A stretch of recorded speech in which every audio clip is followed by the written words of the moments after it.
Sorry, that was cringy. This is going to be a bit of a different video. I've done beauty videos in the past. I didn't like them, so you won't see them anymore because they're offline.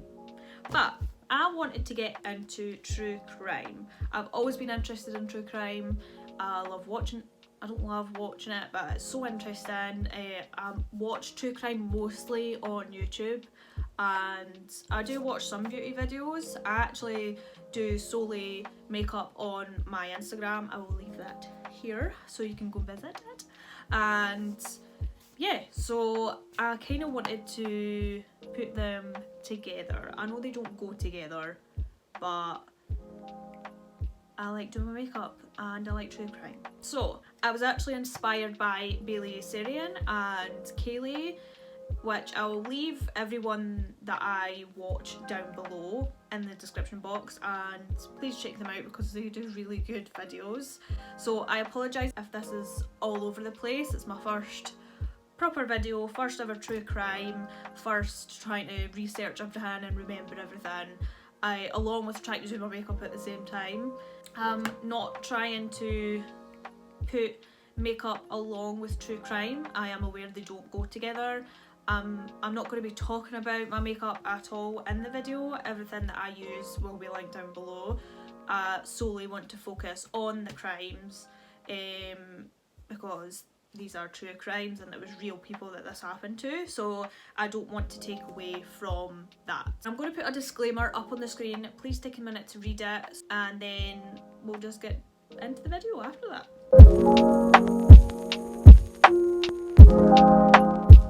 So in this video we are going to be talking about Edward William Pritchard. If I'm looking down a lot, I do apologise, my mirror is down here. Edward was born on the 6th of December in 1825 in Southsea, and that is in Hampshire.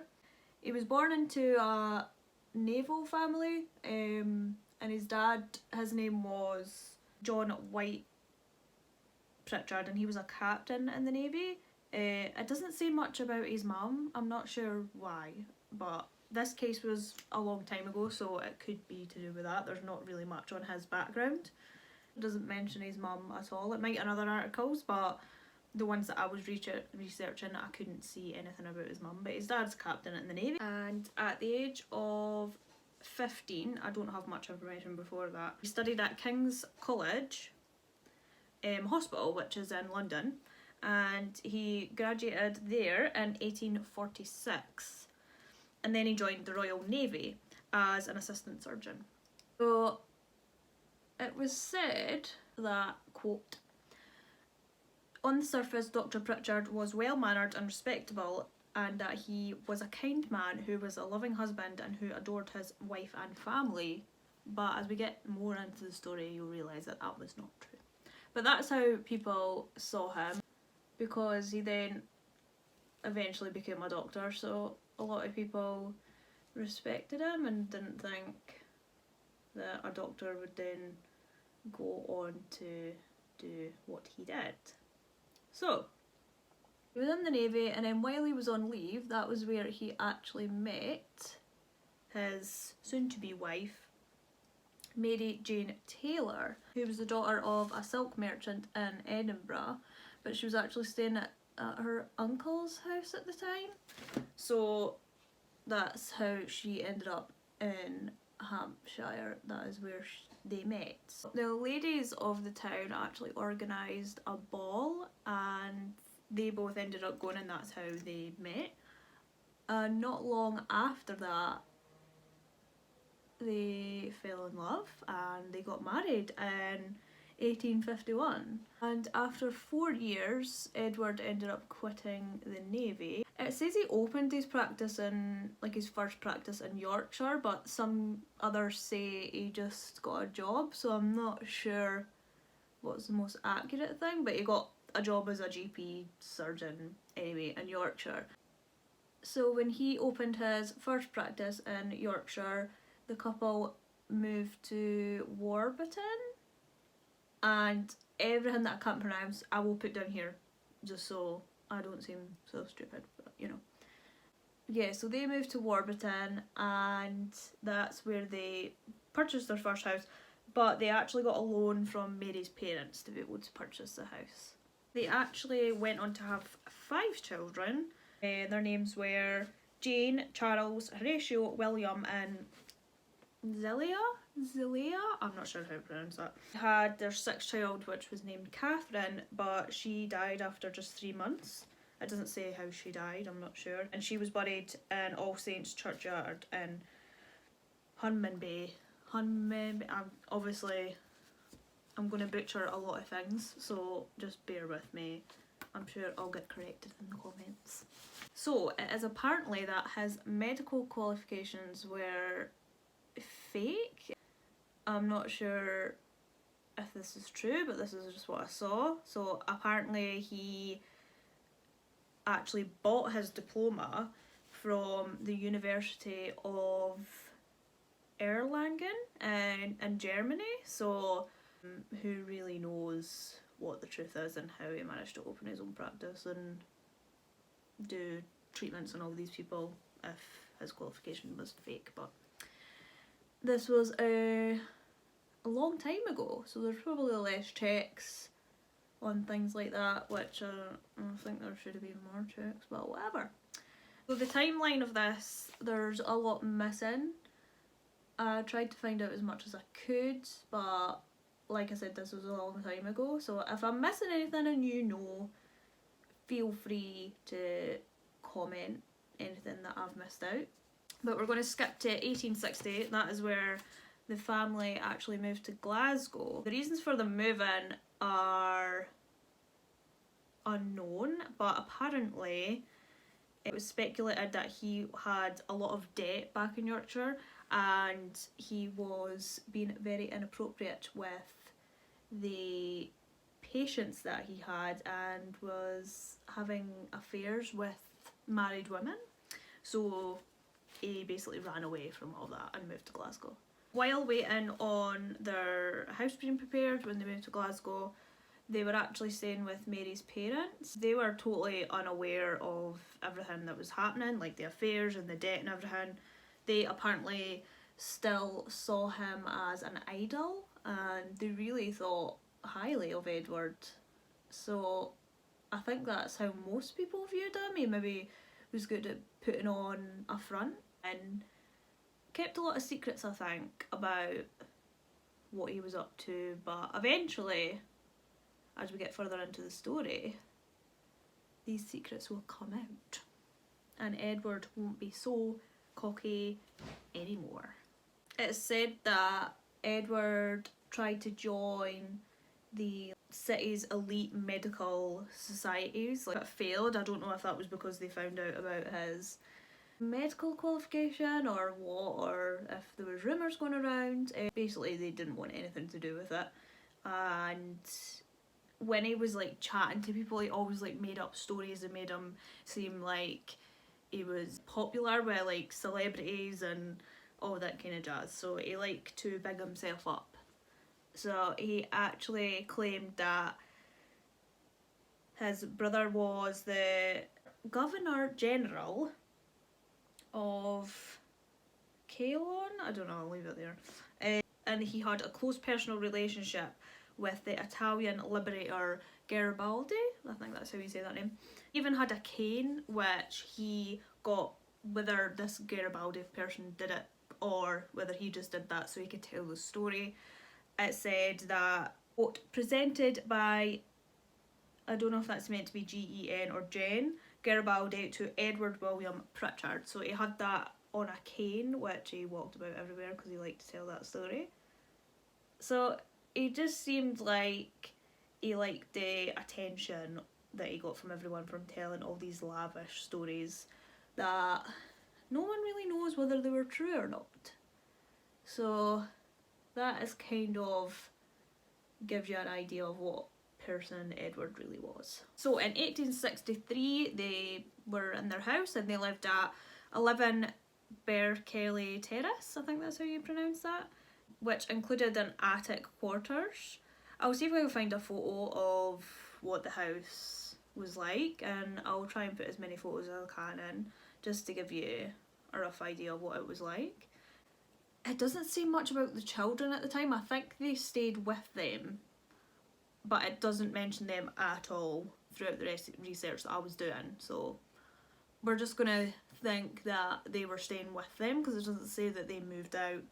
It doesn't actually say like their ages or anything like that, so we'll just have to pretend that they're all living together.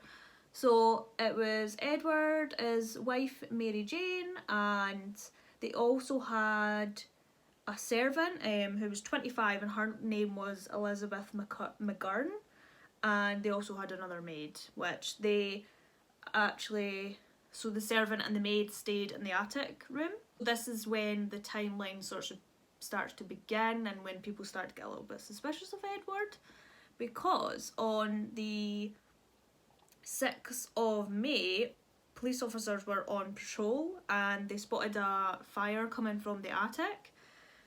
So they ran up to the door, and at this point Edward wasn't aware that there was a fire up there, and the police were actually the ones to tell him. So if they weren't on patrol, I don't know what would have happened. It probably would have been, obviously it is bad, but it would have been a lot worse, especially if Edward wasn't aware that the fire was actually happening.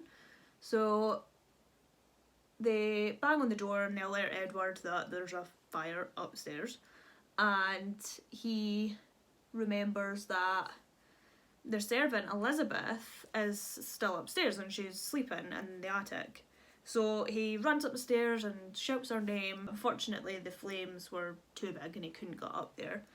So the fire was contained, but unfortunately Elizabeth lost her life.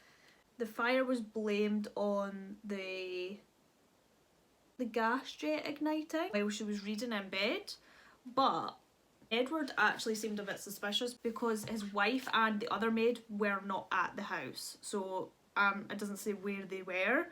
I'm not sure where the family were, but apparently no one else. It was just Edward and Elizabeth McGurn that was in the house at the time. And when you hear their history, you might be a little bit suspicious of what was actually going on in that house on that night. When they managed to obviously get police officers and forensics, I'm guessing, went into the house, they noticed that there was no effort for her to try and escape or get out of bed. Like, there was no movement, so they either think that she was unconscious, drugged, or maybe she was even already dead. Suspicious?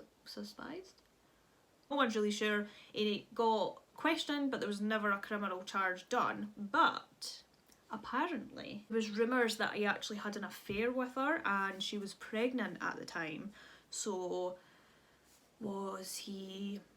did he panic? Was he trying to shut her up? Or who knows? But unfortunately Elizabeth is deceased and she's not here anymore. Let's move on. Sorry if I'm looking to this side. I've got my laptop here with all my notes on it because I have a memory of a fish. So if I tried to remember everything, I would probably forget something. So I'm looking at my notes here. Everyone moved on.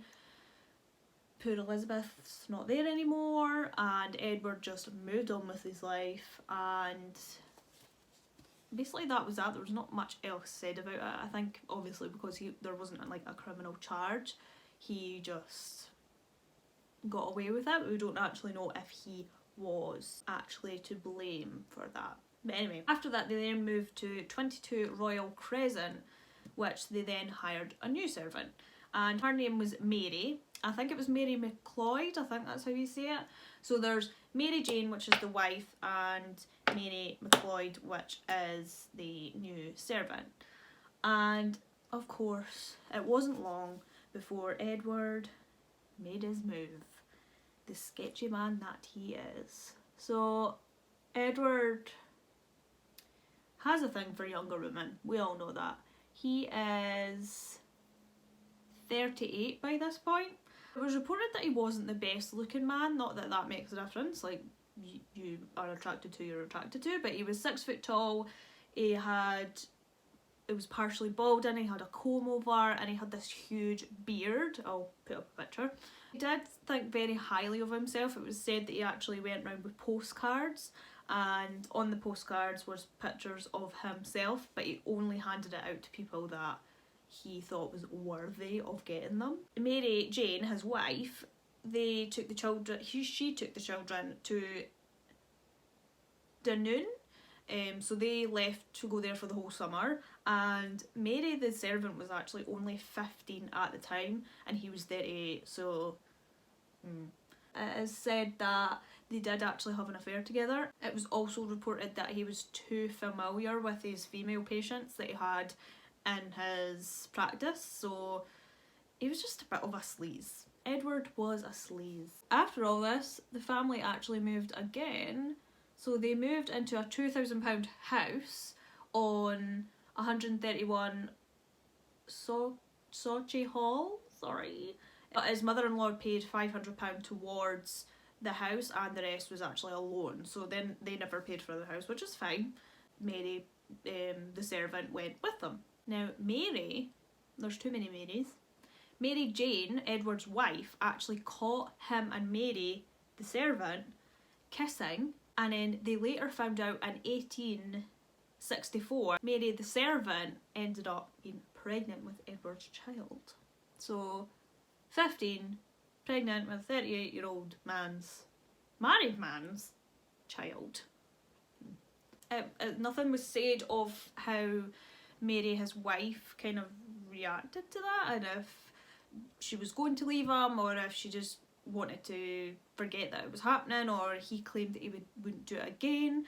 But this is where things kind of go downhill after this, because he had claimed to Mary the servant that if his wife died before him, that he would marry Mary the servant, and he apparently arranged to get an abortion for her. So after saying that to Mary, that if his wife died before him, that they would get married, let's move on to the murders.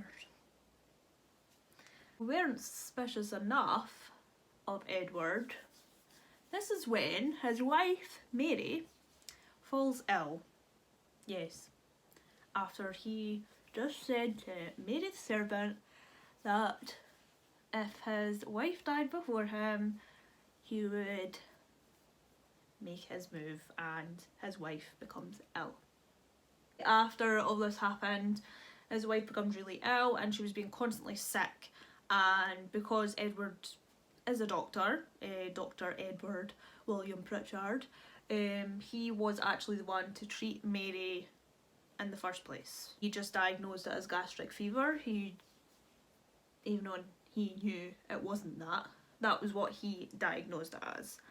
But records showed that he had bought, now I'm going to butcher this because I don't know how to say any of these. He had bought large amounts of tartarized antimony, oh god, I'm just going to, he bought large amounts of this, which are really deadly poisons, and his wife then becomes ill. So you could kind of put the dots together and see what's going on here. Mary actually ended up recovering for a short amount of time, where she managed to enjoy Christmas with her family, which is a good thing. But shortly after that, her illness did actually return. I don't know if she was away from Edward at this point, so that kind of raises more suspicion if she was away from Edward while she was visiting her family. And then when she's back with Edward, she's ill again. So, yeah. But she comes back to Edward and she's just had enough, and she told Edward to get a second opinion. So he actually went to Mary's cousin because he was also a doctor, and the cousin ended up diagnosing it as a stomach irritation, prescribed her mustard poultice as well as champagne and ice. I need to research if that's even a thing. Imagine being really ill and saying, oh, just have some champagne and ice. I don't know, some people might like that. After her being on this prescription, nothing was working, obviously, so she demanded to see another doctor.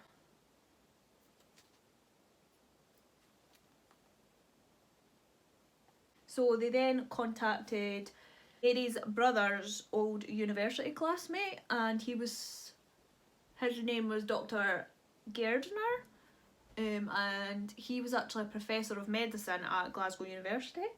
So, I mean, he should know what he's talking about, but wait till you hear what he put her on. I mean, this was back in the day, so we just have to remember that a lot of medicine wasn't, well, maybe it was a thing, I don't know, but anyway, so he said that she was just drunk and hysterical and put her on a diet of bread, milk and boiled eggs. Yep. Mary Jane's mother actually decided to move in with him to take care of her daughter, which was really nice of her. She actually had some medical issues of her own. She was on medication for aches and pains. She eventually ended up getting a dependency on her sedative solution, so she managed to go through it 3 months worth in just 2 weeks, so she wasn't doing too well herself. Weirdly enough, Mary's mum and Mary's health started to deteriorate, so both living with Edward and they're both getting really ill. So Edward then asked for another person's opinion, another doctor, and this doctor's name was Dr. James Patterson.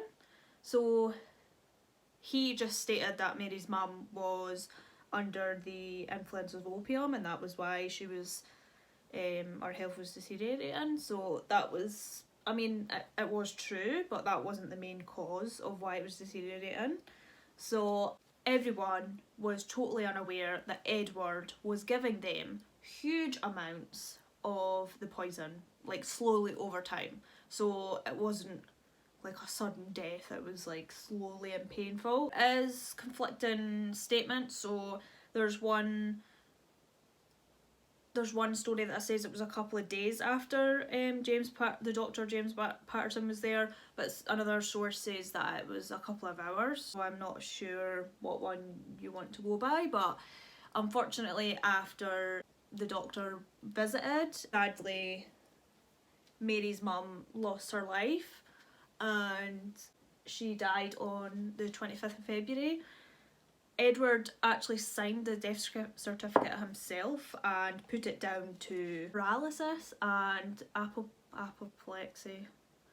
And he actually did go to the funeral, and it was in Grange Cemetery in Edinburgh. In her will, there was 2/3 of £2,500 estate left to Mary, and the rest of it was left to her son. I don't know if that was a motive. I mean, Edward did have debt, so did he want to be left with the estate after Mary passed away? Who knows? Mary Jane's health started to get worse. She just wasn't getting any better, and she began to hallucinate and was just being sick all the time, and unfortunately she lost her life on March the 19th. And Edward also signed her death certificate, since he was a doctor, saying it was gastric fever, and he made arrangements for her to be buried next to her mum. Before Mary's funeral took place, there was actually a tip from an anonymous letter. We don't know who it was, whether it was one of the doctors saying like this is really suspicious, or we don't know about any friends that Edward might have had, or was it other family members, we don't know. But I can't say this word either, so I'll put it there. Someone fiscal received an anonymous letter telling them to look further into the deaths, that it was really suspicious, and really suspicious for both women, like to just die after being with Edward in the same house not long after each other. So Edward was actually arrested, but the Taylor family just refused to believe that Edward was capable of anything like this, and they just didn't believe that he would have anything to do with their deaths. So I'm guessing it wasn't Mary's family that thought Edward was capable of it, so we don't know who the anonymous letter was from. And on March the 28th, both of the bodies were exhumed. That is where they found huge amounts of in their system, which had been given to them like over a long period of time, which could have been like through their drink or their food. Apparently he put it in even like eggs when he was making an omelette, would just stick some poison in there, as you do. That is when the trial began. So the trial was huge. Like, a lot of people didn't believe that a doctor would be capable of doing something like this, and people were just amazed. Like, not amazed, but it's like one of those things that you just think no one would do that, and especially a doctor, as a person you're supposed to trust.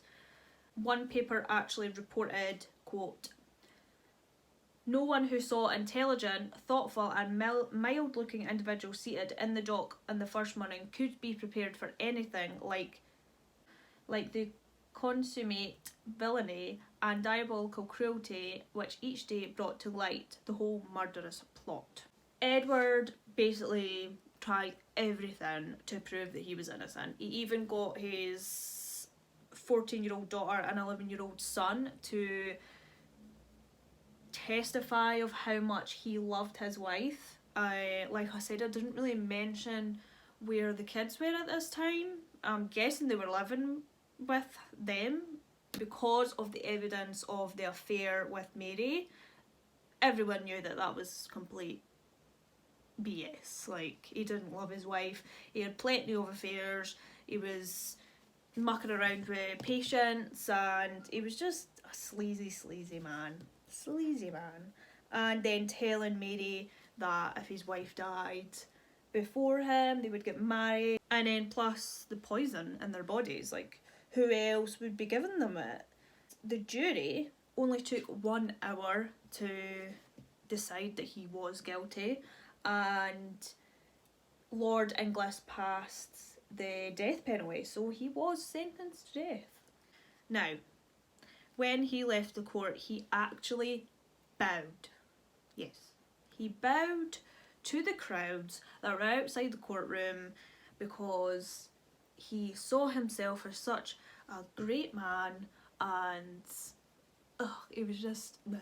He only had 21 days to live after his sentencing, and apparently, well, a lot of prisoners say this, he found God in prison and he would pray, read the Bible and do all that stuff, you know, whatever helps you sleep at night, you know, whatever makes you feel better for being an absolute idiot of a man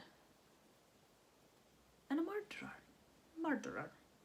While he was in prison, they said that he made various confessions. He especially tried to clear Mary's name, Mary McLeod's name, which was the servant that was having an affair with him, and he claimed that he loved her and all that jazz.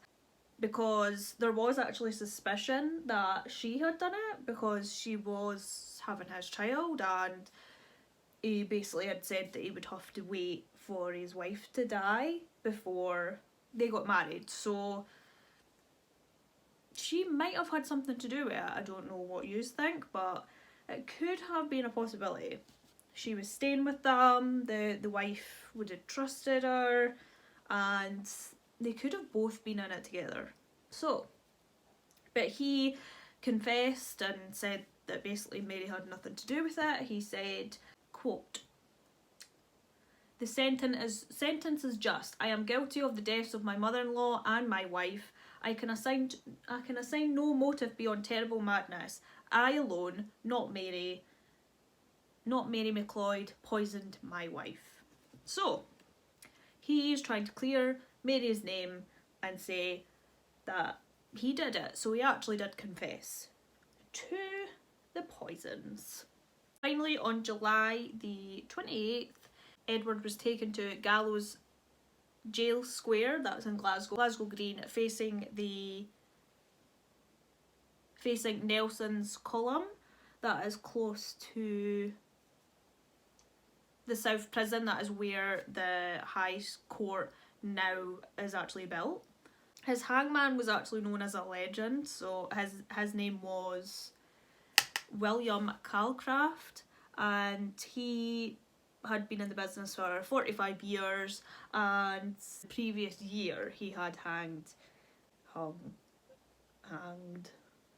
5 pirates. It is said that there was actually 100,000 or up to that people there to see Edward's execution, because so many people were shocked by it. And I mean, these were public executions, so anyone could come along, but it was a huge thing. I mean, crowds were actually cheering when he was getting taken up to be executed, and he was wearing a dark suit and black shiny shoes. Prayer was said at 8:10 a.m. and Edward was hanged. I think that's it. Hanged. Now, Edward actually shed no tears during his hanging, but apparently, like, while the trial was happening, he was crying a lot, saying that he missed his wife and he didn't do it, and which we all know he did, he confessed to it eventually. But he actually got given the nickname the human crocodile because it was said that he was crying crocodile tears, and apparently reptiles weep while eating humans. I've never heard of that before. Yes, it's a myth. And he also had another nickname. He was, because he had such a weird thing for younger women, he was known as the poisoning philanderer. He was buried in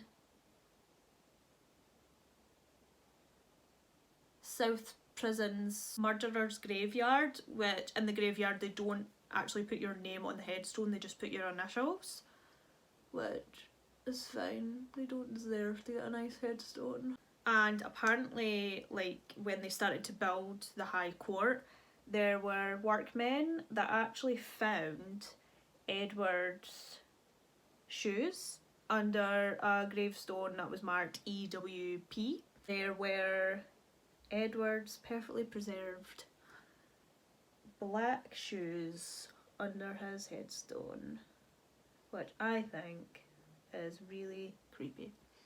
After the workmen found the shoes, he actually went to the pub and sold them. As you do.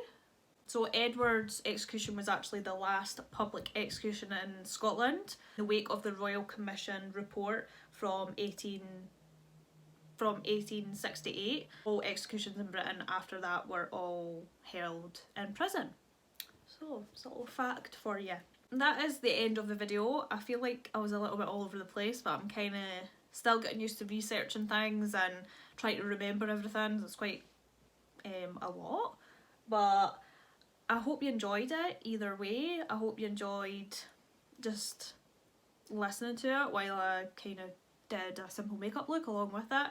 And please let me know what you think down below. Did you think that Mary actually helped him, or do you think it was just Mary and she's been allowed to be free when Edward just took the fall for her because he felt something for her? And it wasn't actually said that she went on to have the abortion, so did she keep the baby? We're not sure. This case was a long time ago, so there's a lot of information that's not included. So if you let me know down below what cases you want me to cover next, I can do more up-to-date cases, or if you like the older ones, I don't mind doing that.